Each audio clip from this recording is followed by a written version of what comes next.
Warrior Prince, Dragon Lord's Anniversary Edition. Written by Michelle M. Pillow. Narrated by Sarah Van Sweden. Chapter 1. Pia Corbin gasped, sputtering as she jerked back from the blood spraying across her scarred hands and face. The knife slipped from her fingers to land on top of the man bleeding to death beneath her. Gradually, her drunken mind sobered. His pants were around his ankles, the evidence of his intent lowering as the artery next to his groin bled out onto the snowy black ground. "You ugly bitch!" the man growled at her, his throat gurgling in pain, his eyes glaring with hatred. Even as she stood over his fallen body, she smelled the foulness of his breath. He weakly reached his hand to his hemorrhaging thigh, but then let it fall lifelessly to the side. Those words were the last he ever said. Pia took a deep breath, looking desperately around the industrial dumpster at the end of the alleyway to make sure no one watched her.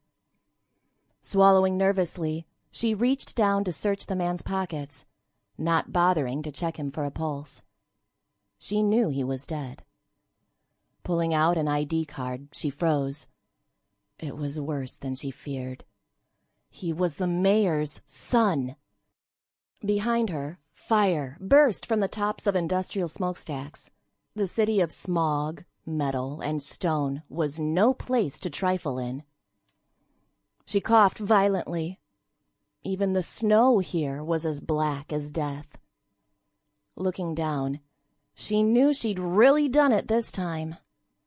They wouldn't care that the man had attacked her, thinking to have a bit of morbid sport.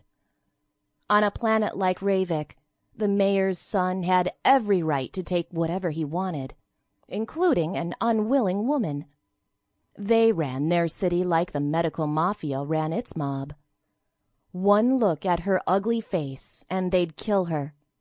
Slowly and painfully. Grabbing her knife, she wiped the bloody blade on the man's shirt. Next, she took the wad of space credit slips from his pocket, before burying the body beneath a pile of refuse. Pia took a deep breath and one last look around before taking off down the alleyway. Daylight would be hitting the cold planet soon. Then all the goons in the city would be looking for her. She had to get out of there. Pia sprinted, taking the back streets she'd memorized. Sample complete. Ready to continue?